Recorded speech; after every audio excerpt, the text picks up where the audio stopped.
귀한 자리에 들어주셔서 감사드리고요. 저는 밖에도 왔지만 예전에 농안협에서 일했었기 때문에 친정에 온 느낌입니다. 그리고 여기 너무너무 오랜만에 계신 분들이 너무너무 많아서 제가 인사를 좀 드리겠습니다. 토론 자리인데 이렇게 하면 안 되긴 하지만 너무너무 반가우신 분들이 많아서 인사드렸습니다. 저는 청각장애인들의 차별 관련해서 오래전부터 관심이 많았었습니다. 그리고 차별 관련된 운동도 오래 했고요. 운동을 하면서 느끼는 점들이 굉장히 많았었습니다. 사실 이동장애인들과 비교해서 이 토론집에도 실었지만 각종 통계를 보면 청각장애인들이 받는 차별 정도가 심합니다. 그래서 사실 어떤 볼 때는 왜 차별 정도가 심할까? 비장애인들은 이해를 잘 못하죠. 근데 그 근본에는 사실 이 소통권이 자리 잡고 있었습니다. 소통권에 대한 제약 때문에 다른 요인도 있긴 있지만 가장 큰 요인 중에 하나가 이 소통권입니다. 이 소통권 중에 또 다른 이 근본적인 문제는 이 수화에 대한 문제가 깔려 있습니다. 그래서 저도 사실 오래전부터 이런 문제를 갖고 운동도 했고 관심을 많이 가졌었습니다. 그러면서 사실 수화 언어 기본법이 만들어지면 그래도 이런 원칙은 있어야 되지 않느냐, 나름대로 저는 그런 원칙을 가졌었는데요. 시간이 없으니까 자세히 말씀 못 드리고, 첫째는 어쨌든 이 수화 기본법에 대한 정당성, 당위성이 어쨌든 확보가 돼야 된다. 두 번째는 현장의 목소리를 충분히 받아야 된다. 여기 장애인차별금지 추진연대에서 오셨지만 장애인차별금지법을 만들 때 한 5, 6년 동안에 많은 공청회와 목소리를 들어서 만든 바가 있거든요. 어쨌든 목소리를 들어야 어쨌든 살아있는 법으로서 앞으로 시행이 가능하다. 세 번째는 어쨌든 수화의 권리가 단지 어떤 서비스적인 측면을 좀 넘어서야 된다. 권리적인 측면을 다가가야 된다. 또한 이 수화 기본법이 농인의 문제만이 아닌 주변 사람들의 문제, 가족이라든가 주변 사람들의 문제를 같이 챙기지 않으면 실효성에 있어서 문제가 될 수 있다. 마지막으로 법률 용어가 농안협회에서 법률 용어에도 공개를 했지만 법률 용어에 대한 통일성을 이게 갖고 왔으면 좋겠다. 이런 원칙들을 제 나름대로 생각을 해왔습니다. 이 기준을 볼 때 지금 법안은 저는 상당히 좋다고 봅니다. 제가 생각하는 차원에서 굉장히 좋다고 보고 많은 문제 제기는 할 수는 없습니다. 그리고 제가 갖고 온 생각은 사실 김치원 교수님이 좀 말씀을 해주셔서 그 중에 좀 중복은 되지만 제가 몇 가지만 이 법안과 관련해서 말씀을 좀 드리겠습니다.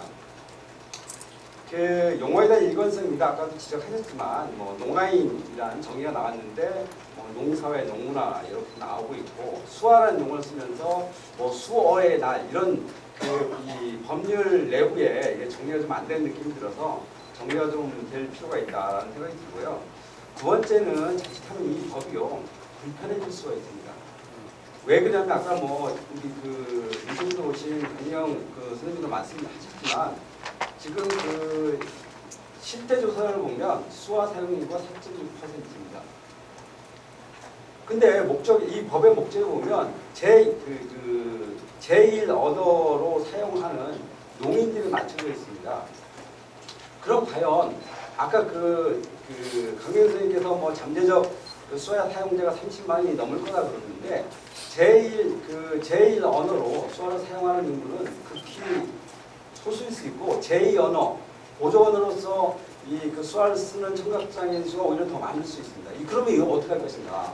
이런 문제가 들어있기 때문에 방향을 정확히 갖고 가지 않으면 굉장히 불편한 법이 될 수 있습니다. 불편한 법이 될 수 있고 논란이 많을 수 있습니다. 오히려 제1 언어를 존중하면서 제2 언어로 쓰는 이 청각장애 문제를 어쨌든 이 법에 녹여나지 않으면 앞으로 논란의 소지가 있을 수 있어서 분명히 짚고 넘어가야 된다고 봅니다.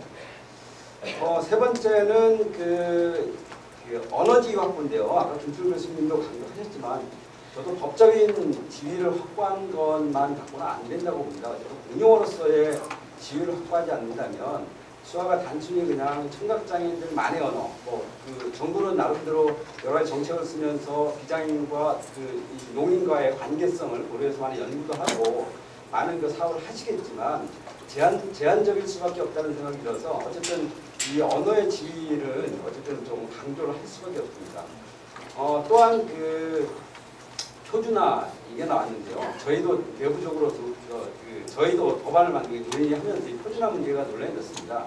사실 표준화 문제는 좀 신중히 접근해야 되지 않나 생각합니다. 왜냐하면 이 언어 다양성을 맞살시킬 수 있는 좀 위험한 독소 요소가 내포되어 있습니다. 개중에는 표준화가 되게 필요합니다. 필요하고 신생 용어를 만들어내는 작업이 필요하긴 하지만 이 표준화 용어를 획일적으로 갖고 왔을 경우에는 오히려 대중과 멀어진 수화가 될 수 있다는 이런 그 위험 요소가 있다는 걸 고려하셔서 이 표준화 문제를 너무 강조하면 안 되겠다.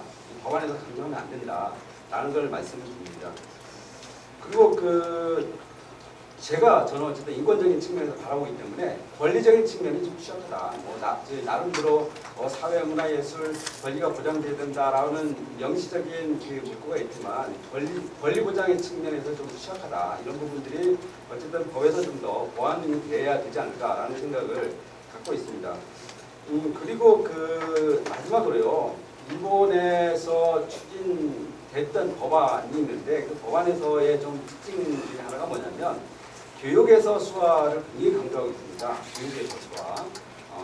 아동기부터 시작해서 수화로 교육을 받을 권리들이 강조되어 있는데 사실 눈여겨봐야 됩니다. 사실 교육의 문제에서 수화는 굉장히 중요하기 때문에 지금 14조에서 뭐 수화 관련된 문구들이 있지만 좀 사실 좀 모호하고 포괄적이고 사실 기본법이라 포괄적으로 가는 게 타당하다고 맞지만 현재 한국 사회에서 이 수화로 교육을 받을 권리 보장적인 측면에서 바라본다면 지금 굉장히 심각한데 그 측면에서 바라본다면 과연 모호한 기본법 형태로 가서 다양한 정책을 끌어내는 게 유리한지 정말 구체적으로 명시하는 게 유리한지는 고민을 좀 분명히 해봐야 될 거라고 봅니다. 저희도 여기 토론문에 좀 실었지만 저희도 법안을 준비하고 있고요. 지난주에 저희가 공개된 간담회를 통해서 저희도 유사한 형태의 법안을 어떻게 확보할 것인가에 대한 논의가 좀 있었고 그에 대한 골자는 이 토론집에 있으니까 보시면 되고요. 저희는 영화 도가니 이후에 농 문제를 어쨌든 어떻게 풀어갈 것인가 고민을 많이 했습니다. 사실은 저도 농아인협회 예전에 근무했었기 때문에 농아인협회를 굉장히 존중해서 움직임을 계속 했는데 농아인협회가 어떤 사정에 의해서 있는지 몰라 대응이 좀 늦어서 저희가 대응하기 시작했습니다. 대응하면서 이 장애인 영화 공대위와 수아로 공대위 두 공대를 꾸려서 장애인단체들과 연대를 통해서 거의 1년 반 이상을 저희가 싸움을 통해서 많은 부분을 좀 얻어냈습니다. 영화 문제도 많이 해결되고요.